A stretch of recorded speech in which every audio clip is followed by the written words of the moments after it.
அனைவருக்கும் அன்பு கலந்த வணக்கத்தை தெரிவித்துக் கொண்டு ஜெயலலிதா ரெசிபீஸ் இன்று நான் வீடியோ எதை பற்றி எடுக்கிறேன் என்றால் அதாவது இதுக்கு முன்ன 3 parts video about MH17 aeroplane பற்றி நான் போட்டிருக்கேன். ஸோ இப்போ 3 பார்ட்ஸ் முடிஞ்சு 3வது பாகம் முடிஞ்சு இது வந்து 4வது பார்ட் 4 வீடியோ இன்று நான் எடுக்கிறேன். ஓகே, MH17 பற்றி எவ்வளோ விஷயங்கள்லாம் சொல்லிட்டேன்.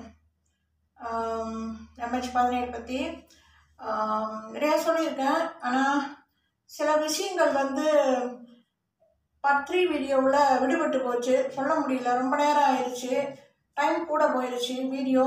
ஸோ இப்போ எனக்கும் பேசி பேசி டயர்ட் ஆயிடுச்சு. வீடியோவை நான் கண்டினியூ பண்ண முடியல. ரெஸ்ட் எடுக்காமல் விடாமல் அப்படியே பேசி பேசி வீடியோ கடைசி வரைக்கும் கொண்டு போனதுனால கொஞ்சம் டைட் ஆகிடுச்சு, மூச்சு வாங்கிச்சு, அதாவது பேச முடியல, ரொம்ப டைட்டாக போயிடுச்சு. ஸோ அப்போ வீடியோ வந்து நான் ஸ்டாப் பண்ணாமல் தொடக்கத்துலேருந்து கடைசி வரைக்கும் கண்டினியூஸாக அப்படியே பேசி முடித்ததுனால எனக்கு வந்து அந்த ஃபோட்டோஸ் ஓட்ட முடியல, பேசஞ்சர் ஃபோட்டோஸ் ஓட்ட முடியல. அப்புறம் எல்லா கண்ட்ரீஸு பேசஞ்சர் எத்தனை பேருன்ற அந்த எண்ணிக்கை அளவையும் என்னால் சொல்ல முடியல. ஸோ அப்போ அது சென்ற வீடியோவில், இந்த பார்ட் 3 வீடியோவில் MH17 மலேசியா ஏர்லைன் பற்றி அந்த குறிப்பு எழுதலை.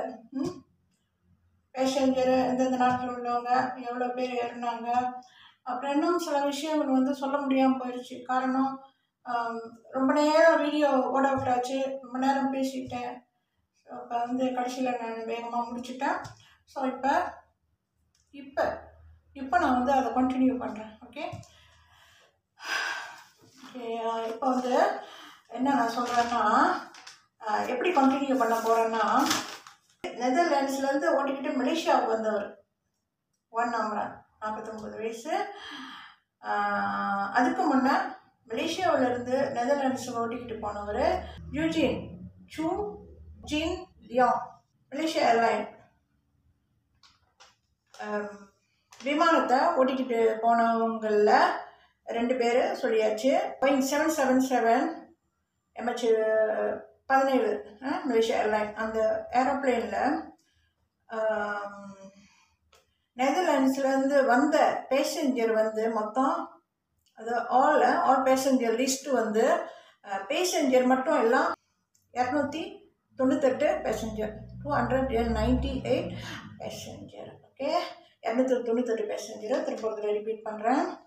ஸோ இப்போ இந்த 298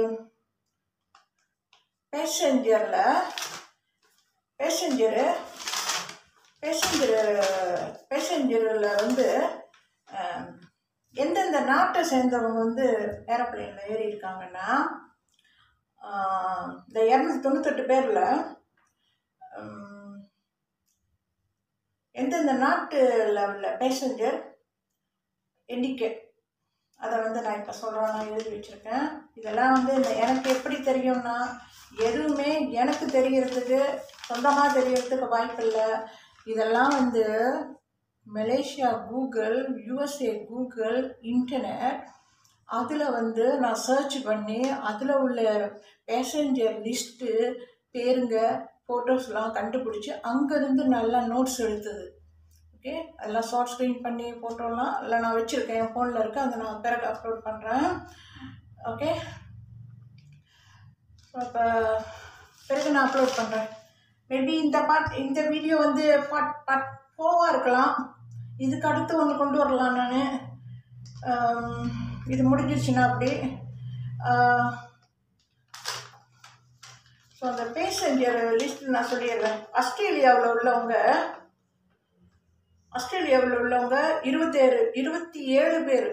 ஆஸ்திரேலியா பேசஞ்சர்ஸ் வந்து 27 மொத்தம். பெல்ஜியம்லேருந்து 4 பேர். பெல்ஜியமில் 4 பேர், பெல்ஜியமில் 4 போவேன். கனடா வந்து 1 ஆள், ஜெர்மனி வந்து 4. ஓகே, ஜெர்மனி 4, அவ்வளோ பேர் ஏறி இருக்கிறவங்க பேசஞ்சரோட அளவு சொல்கிறேன். இந்தோனேஷியா வந்து 12 இந்தோனேஷியா 12 பேர் ஏறி இருக்காங்க.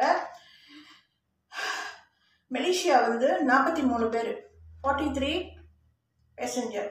மலேசியா அந்த நெதர்லாண்ட்ஸ்லேருந்து வந்தப்போ அந்த ஏரோப்ளைனில் ஏறினவங்கள மலேசியா பேசஞ்சர் அளவு வந்து 43. நெதர்லாண்ட்ஸ் தான் கூட. நெதர்லாண்ட்ஸ் நாட்டில் உள்ளவங்க மலேசியாவுக்கு வந்தாங்கல்ல, அவங்க அந்த ஏரோப்ளைனில் ஏறினவங்களில் நெதர்லாண்ட்ஸ் நாட்டு மக்கள் வந்து 193 193 பேர் அந்த ஏரோப்ளைனில் இருந்திருக்காங்க. நெதர்லாண்ட் நாட்டிலேருந்து வந்த மலேசியாவுக்கு வந்த பேசஞ்சர். இந்த லிஸ்ட்டில் இதுதான் 193 193 தான் ரொம்ப இருக்குது பேசஞ்சர். பிறகு வந்து நியூசிலாண்டில் வந்து ஒரு ஆள், பிலிப்பைனில் வந்து 3, யுனைடெட் கிங்டமில் வந்து 10 பேர். யுனைடெட் கிங்டம் இது வந்து பிரிட்டன் யுனைடெட் கிங்டம் பிரிட்டன் நாட்டில் உள்ள பேசஞ்சர் 10 பேர். 10 எலிசபெத் ராணி பேரும் 10 தமிழில் வந்து 10ன்னு வரும். அவங்க பேர் 10 10 எலிசபெத் பேர்லேயும் 10ன்னு வரும் பின்னால், 10ன்னு. இந்த லிஸ்ட்டில் யுனைடெட் கிங்டம் 10 பேர். எப்படியெல்லாம் கணக்கு பண்ணாங்கன்னு எனக்கும் தெரியல. இதெல்லாம் இன்டர்நெட் போட்டவங்களுக்கு தான் தெரியும். இன்டர்நெட்டில் இதெல்லாம் வந்து கணக்கு பண்ணி எல்லாம் தேடி எடுத்து எல்லாம் கண்டுபிடிச்சி இதெல்லாம் வந்து இன்டர்நெட்டில் போட்டாங்க பார்த்தீங்களா. எல்லாம் எழுதி போட்டாங்கல்ல, பேசஞ்சர் லிஸ்டெல்லாம் போட்டாங்கல்ல ஏரோப்ளைன் பற்றிலாம். அவங்களுக்கு தான் தெரியும் ஏன் யுனைடெட் கிங்டம் நாட்டில் உள்ளவங்க 10 பேர் போயிங் 777 ஏரோப்ளைனில் MH17 17ஆம் தேதி 7ஆவது மாதம் 2040 ஏறி இருக்காங்கன்னு அவங்களுக்கு தான் தெரியும். இதெல்லாம் வந்து MH17 பேசஞ்சரோட இந்த லிஸ்ட்டு இருக்குது இல்லை, அது MH17 பற்றி டீட்டெயில்ஸ் எல்லாமே வந்து இந்த இன்டர்நெட்டில் வெப்சைட்டில் யார் போட்டாங்களோ அவங்களுக்கு தான் தெரியும். ஓகே, யுனைடெட் கிங்டம் பேர்லேருந்து யுனைடெட் கிங்டம் நாட்டிலேருந்து 10 பேர் ஏறி இருக்காங்களாம். 10.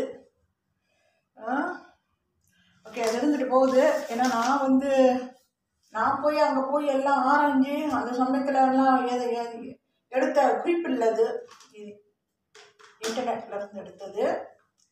இதை தான் உண்மைன்னு நம்ம சொல்ல முடியும், வேற வழி இல்லை.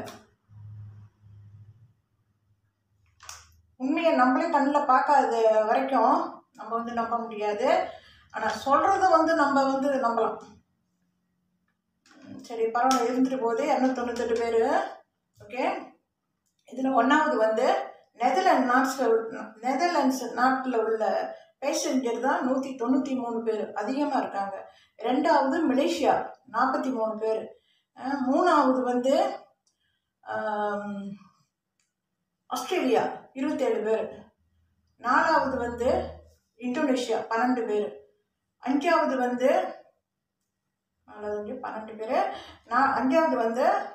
5வது வந்து யுனைடெட் கிங்டம் யூகேவோட 10 பேர். அப்புறம் அதுக்கு அடுத்தெல்லாம் 4 பேர், பெல்ஜியம் 4 பேர், கனடா 1, ஜெர்மனி 4, பிறகு இந்தோனேஷியாக்காரங்க வந்து 12 பேர் ஏறி இருக்காங்க. 12 பேர் ஏறி இருக்காங்க, ஏரோப்ளைனில் உள்ளே இருந்திருக்காங்க. நியூசிலாண்டில் ஒரு ஆள் 1 பர்சன், பிலிப்பைன்ஸில் 3 பேர். இந்த பேசஞ்சர் அளவெல்லாம் வந்து கணக்கு பண்ணால் 298 வருதான். ஓகே, 298. ஓகே, ஸோ அப்போ இதுதான் இவ்வளோ பேர் தான் மொத்த அளவு 298 பேசஞ்சர். கண்ட்ரிலாம் சொல்லிட்டேன். Australia, Belgium, Canada, Germany, Indonesia, Malaysia, Netherlands, New Zealand, Philippines, United kingdom, இதெல்லாம் நான் சொல்லியாச்சு. இப்போ இதுக்கு அடுத்து பேசஞ்சர் லிஸ்ட் எல்லாம் எடுத்தாச்சு. ஓகே,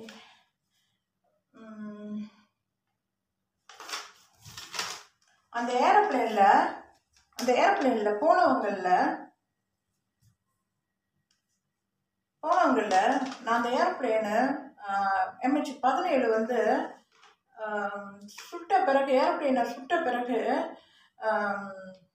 17ஆம் தேதி 7ஆம் மாதம் 2014 சுட்ட பிறகு ஏரோப்ளேன் உடஞ்சி எல்லாம் விழுந்துருச்சு இல்லை. யுக்ரைன் எல்லாம் இப்போ வந்து இல்லை இதில் ஈஸ்டர்ன் யுக்ரைனில் எல்லாம் விழுந்துருச்சு இல்லை. அதுக்கு பிறகு டிவியில் இந்த MH17 பேசஞ்சரோட பேருங்கள்லாம் போய்கிட்டு இருந்துச்சு. இது இப்போ எனக்கு டிவி இல்லை, அது முன்பு 2014 பேசஞ்சர் லிஸ்டெல்லாம் போய்கிட்டு இருந்துச்சு. அதில் நான் பார்த்தப்ப நிறைய பேருங்க போயிருந்துச்சு. அதில் வந்து எலிசபெத் லையிட்டின்னு ஒரு பேரும் போச்சு. லையிட்டி எலிசபெத்தா அல்லது எலிசபெத் லையிட்டியா? லையிட்டி எலிசபெத் டிவியில் போய்கிட்டு இருந்துச்சு. ஒரு வாரம் அந்த பேசஞ்சர் பேர் ஒரு வாரமாக கூட ரொம்ப நாள் போட்டுக்கிட்டே இருந்தாங்க. பேசஞ்சரோட பேரெல்லாம் கீழே போய்கிட்டு இருந்துச்சு. ஸோ அதில் நான் பார்த்தப்ப எலிசபெத் லையிட்டி எலிசபெத்தோ அந்த பேரில் ஒரு பேசஞ்சர் ட்ராவல் பண்ணியிருக்காங்க. அவங்க பேரை நான் பார்த்தேன். ஏன்னா அது சும்மா போய்கிட்டே இருக்குமே, டிவி பார்க்குறப்ப செய்தி சொன்னாலும் சரி, மற்ற இது ப்ரோக்ராம் போட்டாலும் கீழே வந்து பேசஞ்சரோட பேருங்க போய்கிட்டு இருந்துச்சு. ஸோ அப்போ அதெல்லாம் கவனித்தேன். அதாவது அந்த ஏர்ப்ளைனு MH17 சுடப்பட்ட பிறகு அந்த பேருங்கள்லாம் போய்கிட்டு இருந்துச்சு. ஸோ அப்போ நானும் வந்து என் வீட்டிலேருந்து நான் கவனித்தேன். அந்த மாதிரி பேர் வந்து டிவியில் வந்து எலிசபெத் பேர் லையிட்டி பேருன்னு போயிருக்கு. ஆனால் இன்டர்நெட்டில் ஏன் இல்லை? அது யோசிக்கணுமா? இன்டர்நெட்டில் ஏன் போடலை? மற்ற பேசஞ்சர் பேரெல்லாம் போட்டிருக்காங்கல்ல, எலிசபெத் லையிட்டி பேர் ஏன் இல்லை? அதுதான் நான் யோசிச்சுக்கிட்டு இருக்கேன். இப்போ வரைக்கும் நான் யோசிச்சுக்கிட்டு இருக்கிறேன். டிவியில் காட்டினாங்களே எலிசபெத் லையிட்டி எலிசபெத்தோ, அந்த பேர் வந்து ஏன் வந்து இன்டர்நெட்டில் பேசஞ்சர் லிஸ்ட்டில் ஏன் இல்லை? காணாமல் போச்சு. எப்படி வந்து இவங்க இன்டர்நெட்டுக்காரங்க ரிமூவ் பண்ணிட்டாங்களா அந்த பேர்? எலிசபெத் ராணியோட பக்கிங்ஹாம் பேலஸ் இருக்குதுல்ல, அந்த அம்மாவோட அவங்க பக்கிங்ஹாம் பேலஸில் எலிசபெத் ராணியோட பர்சனல் செக்ரட்டரின்னு ஒருத்தங்க பர்சனல் செக்ரட்டரிஸ் 2 பேர் இருக்காங்க. அதில் ஒருத்தங்க பேர் வந்து, அதாவது அரச குடும்பத்துக்கெல்லாம் தனியாக ஒரு ஆஃபீஸ் இருக்கும், அவங்களுக்குன்னு ஒரு செக்ரட்டரி இருப்பாங்க. 2 பேரோ 3 பேரோ இருப்பாங்க. செக்ரட்டரினா அந்த அந்த அரச குடும்பத்துக்கு வந்து ஒரு ஆஃபீஸ் இருக்கும், அதில் வேலை செய்வாங்க. அவங்க தான் வந்து எலிசபெத் ராணிக்கு சம்மந்தப்பட்ட ஏதாச்சும் கடிதம் வந்தால் அதில் வேலை செய்கிறவங்க எலிசபெத் ராணியோட ஃபேமிலி ஆஃபீஸ் மாதிரி அதில் உள்ளவங்க தான் வந்து எல்லாம் ரிப்ளை பண்ணுவாங்க. எலிசபெத் ராணி குடும்பத்து ஆஃபீஸு. ஸோ அதில் வந்து பர்சனல் செக்ரட்டரின்னு 2 பேர் இருப்பாங்க. அதில் ஒருத்தங்க பேர் வந்து சூசன். எலிசபெத் ராணி ஆஃபீஸ் இருக்குது, இப்பயும் இருக்குது. இப்போ எலிசபெத் ராணி இல்லை, அவங்க ஹஸ்பண்ட் பிளிப்ஸ் இல்லை, பிள்ளைங்கள்லாம் இருக்காங்க. இப்போ சார்ல்ஸ் வந்து நாட்டுக்கு ராஜாவாக இருக்கார். ஆனால் இப்போவும் வந்து எலிசபெத் ராணி குடும்பத்துக்குன்னு தனியாக ஒரு ஆஃபீஸ் இருக்குது, அது அலுவலகம். அதில் வந்து பர்சனல் செக்ரட்டரிங்க வேலை செய்வாங்க. செக்ரட்டரின்னா அந்த குடும்பத்துக்கு வந்து ஏதாச்சும் கடிதம் வந்தால் எல்லாம் பதில் அனுப்புறது, அப்புறம் வேற நாட்டிலேருந்து இருக்குது அல்லது அந்த நாட்டிலேருந்து அரசாங்கம் சம்மந்தப்பட்ட சூறா வந்து அவங்க தான் எல்லாம் படித்து பார்த்து எலிசபெத் ராணி குடும்பத்துக்கு வந்து எல்லாம் தெரியப்படுத்துறது. ஸோ அவங்க வந்து அந்த வேலையை செய்கிறாங்க அந்த ஆஃபீஸில், எலிசபெத் ராணியோட பர்சனல் ஆஃபீஸு. ஸோ அதில் வேலை செய்கிற சூசன் ஒரு லேடி வெள்ளக்காரங்க இருக்காங்க. சூசன் பேர், சூசன் SUSAN. இந்த அம்மா வந்து அந்த ஆஃபீஸில், எலிசபெத் ராணி ஆஃபீஸில் வேலை செய்கிறவங்க. இன்டர்நெட்டில் கூட பார்த்துருக்கேன், சூசன்னு இருக்கும். அவங்களோட இன்னொருத்தவங்க பேர் 2 பேர் வேலை செய்வாங்க. அதில் வந்து கசான்னு வரும். ஆனால் இந்த ஏரோப்ளேன் பேசஞ்சர் லிஸ்ட்டில் டிவியில் போனது அன்னைக்கு 2014 7ஆம் தேதி 17ஆம் மாதம் சூசன் பேரும் போச்சு. அந்த பேரும் அப்படியே போய்கிட்டு இருந்துச்சு, அப்படியே போய்கிட்டு இருக்கோம். எலிசபெத் லைட்டியும் லைட் எலிசபெத்தும் அந்த பேரும் வந்து ரெண்டும் ஒரே பேரில் அப்படியே போய்கிட்டு இருக்கோம். திரும்ப திரும்ப வரும், டிவியில் காட்டுவாங்க, திரும்ப திரும்ப வரும். அதில் வந்து சூசன் பேரும் இருக்குது. அதெல்லாம் நான் பார்த்துருக்கேன், இன்டர்நெட்டில் நான் பார்க்கல. எலிசபெத் லைட்டி பேர் இருக்கிறத நான் பார்க்கல, காணோம், எடுத்துட்டாங்க நினைக்கிறேன். ஆனால் சூசன் பேர் இருக்குது, ஃபோட்டோவோடு இருக்குது சூசன். ஓகே, ஸோ அப்போ எங்கே போச்சு அந்த இன்டர்நெட் பேசஞ்சர் லிஸ்ட்டில் ஃபோட்டோவோட பேரும் எழுதியிருக்காங்களே, அந்த சூசன் பேரும் இருக்குது ஃபோட்டோவோட. ஆனால் எலிசபெத் லைட்டி பேர் எங்கே போச்சு? ஃபோட்டோவையும் காணோம், அந்த எலிசபெத் பேர், இந்த லைட்டின்ற அந்த பேரும் ரெண்டு ஜாயின் பண்ணி வரும், அதையும் காணோம். ஸோ அப்போ அந்த எலிசபெத் பேரை வந்து ஏன் எடுத்துட்டாங்க? டிவியில் போய்கிட்டு இருந்துச்சு, ஆனால் இன்டர்நெட்டில் ஏன் இல்லை? ஏன் இன்டர்நெட்டில் அந்த பேர் எலிசபெத் பேரை ஏன் எடுத்துட்டாங்க பேசஞ்சர் லிஸ்ட்டில் இருந்து? தெரியல. எல்லாம் புரியாத புதிராக இருக்குது எனக்கு. அதுக்காக இருந்துட்டு போதே. ஸோ இப்போ எலிசபெத் லைட்டி பேரில் ஒரு பேசஞ்சர் MH17 ட்ராவல் பண்ணியிருக்காங்க, அவங்களே இறந்துருக்காங்க. ஆனால் அவங்களோட பேர் வந்து ஃபோட்டோ, அவங்களோட பேர் ஃபோட்டோ அது வந்து இன்டர்நெட்டில் போடலை. ஃபோட்டோ இதில் வந்து இல்லை, பேரும் இல்லை, அவங்க ஃபோட்டோவும் இல்லை. ஸோ அதெல்லாம் எப்படி வந்து ரிமூவ் பண்ணாங்க இன்டர்நெட்டில் எனக்கு தெரியல. அது கடவுளுக்கு தான் வெளிச்சம். ஓகே, அவங்க கடவுளுக்கு தான் தெரியும். அது இருந்துட்டு போகுது. ஸோ இப்போ இது முக்கியமானதெல்லாம் நான் சொல்லிட்டேன். அந்த இவர் இருக்கார்ல, அதில் வந்து இருங்க இன்னொன்று. இப்போ அந்த எலிசபெத் ராணி எலிசபெத் பேரில் அதில் ட்ராவல் பண்ணியிருக்காங்க, ஆனால் ட்ராவல் பண்ணாத மாதிரி இன்டர்நெட்டில் போட்டிருக்காங்க. டிவியில் பேர் போய்கிட்டு இருந்துச்சு, இன்டர்நெட்டில் பேர் இல்லை. அதை பற்றி இந்த எலிசபெத் பேசஞ்சர் பற்றிய எந்த ஒரு விவரமும் இன்டர்நெட்டில் இல்லை. ஓகே, அது எனக்கு ஏன்னு தெரில. ஸோ அப்போ எங்கே இருக்குது? குயின் விக்டோரியா எழுதி வச்சுருக்கேன் நோட்டு. நேற்று நான் வந்து எடுத்தது குயின் விக்டோரியா, அவங்களோட நோட்ஸ் எல்லாம் எடுத்து வச்சுருக்கேன். இது எதை பற்றி? குயின் விக்டோரியா அவங்க பிறந்தது கென்சிங்டன் பேலஸ், லண்டன். ஓகே, 24 மே மாதம் 1819 பிறந்தவங்க. அதாவது குயின் விக்டோரியா அவங்க இறந்தது வந்து 1901 வருஷம் இறந்துருக்காங்க. அவங்க குயின் விக்டோரியாவோட, அதாவது குயின் விக்டோரியா யார் தெரியுங்களா? எலிசபெத் ராணியோட பாட்டி, கிராண்ட் மதர். எலிசபெத் ராணியோட கிராண்ட் மதர் தான் குயின் விக்டோரியா. அவங்க லண்டன் இப்போ அரண்மனையில் பிறந்தவங்க தான். அவங்களோட பேலஸ் வந்து முந்தி வந்து பேர் கென்சிங்டன் பேலஸ்ன்னு வருது. ஓகே, அந்த விக்டோரியா இருக்காங்கல்ல, குயின் விக்டோரியா எலிசபெத் ராணியோட பாட்டி, அவங்களோட அம்மா பேர் வந்து பிரின்சஸ் விக்டோரியா. அவங்க வந்து இளவரசியாக இருந்தவங்க அந்த காலத்தில்.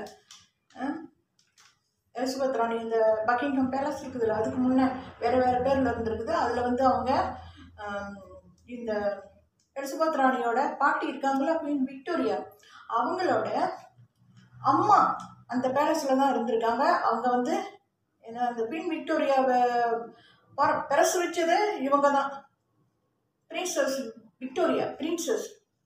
குயின் விக்டோரியாவோட அம்மா வந்து பிரின்சஸ் விக்டோரியா.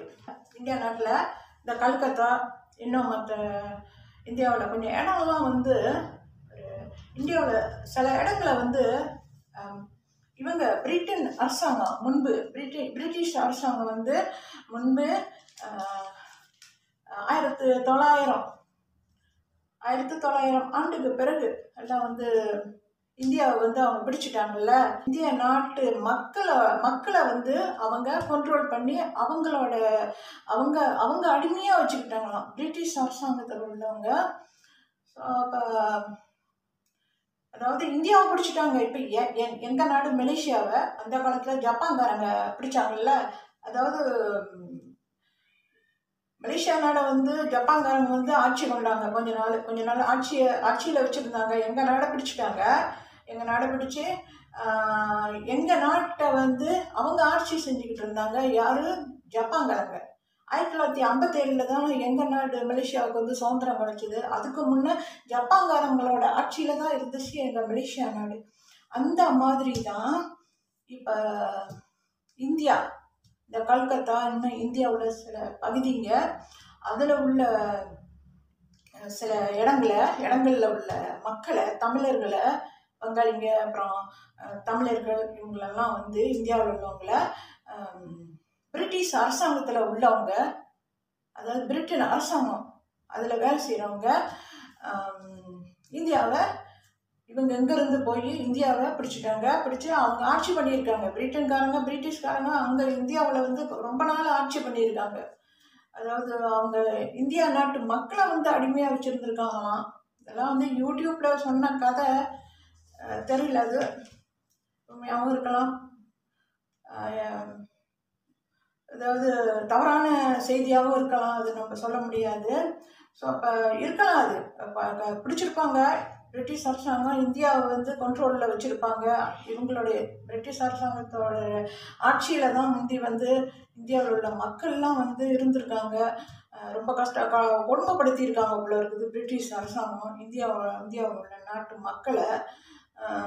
அதாவது இந்த கல்கத்தா, மலேசியா, இந்தியாவில் சில இடத்துல எல்லாம் இருக்காங்களே, இடத்துல இருந்திருக்காங்களே தமிழர்கள், அவங்களெல்லாம் ரொம்ப அடிமைகளாக நடத்தியிருக்காங்க. ஸோ அப்போ பிரிட்டிஷ் அரசாங்கத்தோட ஆட்சி தான் முந்தி இந்தியாவில் இருந்திருக்குது. 47 தான் இந்தியாவுக்கு வந்து சுதந்திரம் கிடைச்சிது. மகாத்மா காந்தி வாங்கி கொடுத்தாரு. அதுக்கு முன்னே பிரிட்டிஷ் அரசாங்கத்தோட ஆட்சி தான். அந்த சமயத்தில் வந்து இந்த குயின் விக்டோரியா வந்து ராணியாக வந்தது 1837 என்னமோ. 1819ஆம் ஆண்டு விக்டோரியா குயின் வந்து பிறந்தவங்க. எலிசபெத் ராணியோட பாட்டி. ஓகே, குயின் எலிசபெத் இப்போ அவங்க இல்லைல்ல, அவங்களோட பாட்டி இந்த குயின் விக்டோரியா. இந்த பிரிட்டிஷ் அரசாங்கம் வந்து முன்பு 1800ஆம் ஆண்டுகளில் இந்த குயின் விக்டோரியா ராணியாக வந்த பிறகு இந்தியாவை பிடிச்சிருக்காங்க. அதாவது இந்தியாவை வந்து கைப்பற்றிட்டாங்க. இந்தியாவை கைப்பற்றி இந்த கல்கத்தா, இன்னும் தமிழ்நாட்டில் சில பகுதிகளெலாம் கைப்பற்றி தமிழர்களை வந்து ரொம்ப அடிமையாக வச்சுருந்துருக்காங்க. அந்த ஏதாவது எல்லாம் இந்த யூடியூப்லலாம் போட்டிருக்காங்க. அதை பார்த்தா நான் சொல்கிறேன், இந்தியா வந்து அண்டர் பிரிட்டன் அரசாங்கம், இவங்களுக்கு கீழே தான் இந்தியா இருந்துச்சான். இந்த கல்கத்தா இதெல்லாம் வங்காளிங்க நாடு, பொம்பே, அப்புறம் தமிழ்நாடு சில பகுதிகள். ஸோ அப்போ வந்து இந்த குயின் விக்டோரியாவும் அதில் சம்மந்தப்பட்டிருக்காங்க. ஆனால் இவங்களும் போயிருக்காங்களாம் அங்கே. என்ன இப்போ யூடியூப்பில் ஃபோட்டோலாம் போட்டிருக்காங்களே, இவங்களெல்லாம் போய் எல்லாம் கலந்துக்கிட்டாங்களாம். அதாவது குயின் விக்டோரியா இவங்களும் போய் அந்த நாட்டை பிடிக்கிறதுல சம்மந்தப்பட்டிருக்காங்களாம். பிரிட்டிஷ் அரசாங்கம் வந்து இந்தியாவை கைப்பற்றி அவங்கள இந்தியாவில் உள்ளவங்களை வந்து அடிமைகளாக வச்சுருந்தாங்கல்ல, இவங்க ஆட்சியில் இருந்துச்சுல பிரிட்டிஷ் அரசாங்கம் ஆட்சியில். அதுக்கு வந்து குயின் விக்டோரியாவும் உடந்தையாக இருந்திருக்காங்களாம். அவங்களும் இதுக்கு வந்து காரணமாக. இவங்களும் எல்லாம் போய்கிட்டு வந்துக்கிட்டு அந்த இந்தியாவுக்கு போய் வந்து இப்போ இந்த இந்தியாவை பிடிக்கிறதுக்கு வந்து பிடிச்சி அந்த ஆட்சி பண்ணுறதுக்கு இந்த குயின் விக்டோரியாவும் ஒரு காரணமாக இருந்திருக்காங்களாம். இன்டர்நெட்டில் இந்த யூடியூப்லலாம் ஃபோட்டோ போட்டிருக்காங்க. ஆனால் குயின் விக்டோரியாவோட முகம் எனக்கு தெரியல, படம்லாம் மங்களாக கிடக்கு. அது வந்து குயின் விக்டோரியா தானா அல்லது வேற யாரோ ஒன்றுமே தெரியல, சந்தேகமாக இருக்குது. குயின் விக்டோரியா வந்து எலிசபெத் ராணியோட பாட்டி வந்து ரொம்ப தடியாக இருப்பாங்க. உடம்பு பெரிய சைஸு, தடியாக இருப்பாங்க, கட்டையாக இருப்பாங்க. ஆனால் வந்து இப்போ யூடியூப்பில் பார்த்தப்ப அந்த வீடியோவில் அவங்க வந்து பின்பக்கம் தான் தெரியுது, ஏதோ ஒரு பெரிய உருவம் பின்னால் அந்த காடியில் உட்காந்துருக்கிற மாதிரி இருக்குது. அதான் அந்த அரச குடும்பம்லாம் அப்படியே போவாங்களே, ஒரு மாதிரி ரோதை இருக்கும், அது வந்து குதிரையில் போவாங்கல்ல, அந்த மாதிரி இது காடியிலையும் போவாங்க. அது எந்த இதுன்னு தெரியல, குதிரையில் போனாங்களா அல்லது காடியா என்னன்னு தெரியல. ஆனால் குயின் விக்டோரியா உட்காந்துருக்கிற மாதிரி தான் இருந்துச்சு. ஆனால் பின்னால் இருந்து தான் தெரியுது. இந்த பக்கம் உள்ளவங்க கொஞ்சம் ஒல்லியாக இருக்காங்க. ஸோ அப்போ 2 பேரும் ராணியாக இருக்கலாம்.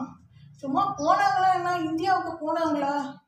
பிரிட்டிஷ் அரசாங்கம் படைங்களால சும்மா போயிட்டு வந்து 2 தடவை போயிட்டு வந்திருக்காங்களா? 3 தடவை போயிட்டு வந்திருக்காங்களா? சும்மா போயிட்டு வந்திருக்கலாம்ல. குயின் விக்டோரியா வந்து பிரிட்டிஷ் அரசாங்கத்தோட சேர்ந்துக்கிட்டு இந்தியாவை பிடிக்கிறதுக்கு காரணமாக இருந்திருக்காங்க அப்படின்னு இந்தியாவில் உள்ளவங்க நம்புறாங்க. எலிசபெத் ராணியோட பாட்டி. அப்போ இது இந்த காரணத்தினால, உண்மையாக சொல்கிறேன், இந்த காரணத்தினால தான் இந்தியாவில் உள்ளவங்களுக்கு எலிசபெத் ராணி குடும்பத்தை அறவே பிடிக்கல. எலிசபெத் ராணி குடும்பம்னாலே பிடிக்க மாட்டேது, இந்தியாவில் உள்ளவங்களுக்கு பிடிக்கல. தெரியல ஏன்னு. அது மேபி இந்த காரணமாக இருக்கலாம்ல.